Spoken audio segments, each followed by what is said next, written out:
So there's this concept, it seems, that's pretty prevalent around, especially sort of entrepreneurial spaces, that everything has to be transactional, right? Every relationship you has to be in some form or fashion transactional to where it is a net benefit to you.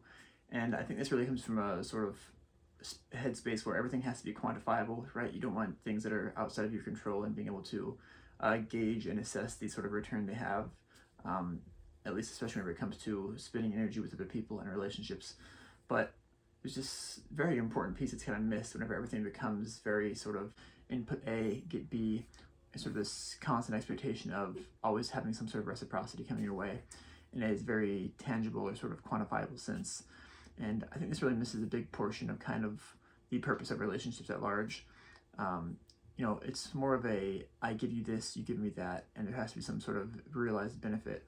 But whenever we sort of see relationships as transcendent to this sort of economic transactional landscape, if you will, we actually open up the ability to not only be more generous ourselves, but to actually cultivate further prosperity and sort of benefits for everybody, because the intention behind our actions shifts from self-serving ultimately to putting other people before ourselves, and being able to sort of cultivate long-term lasting synergy and sort of camaraderie between fellow people who you're working with in this space. And so all this kind of ties into this idea of the psychology of more, right?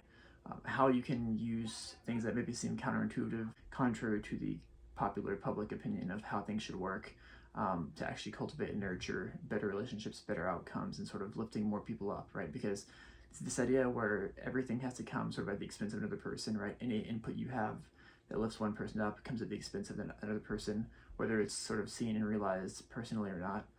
I think it's an important distinction to make, that the cost it comes to can be a cost and something that actually needs to be detracted from and sort of removed. And so whenever we can sort of shift the mindset around sort of reciprocity and sort of transactionalism between relationships, shift away from that and shift more towards this more of a generosity and sort of selfless serving mindset.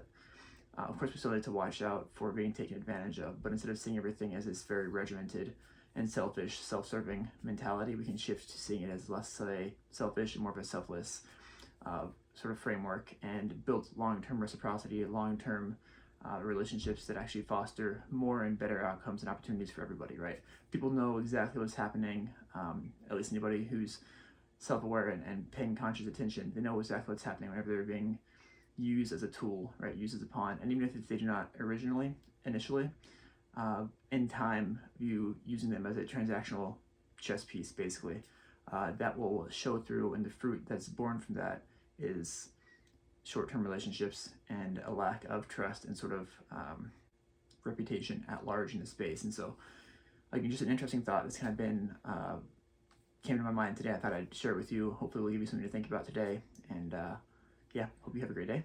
Gives you something to think about, and I'll see you next time.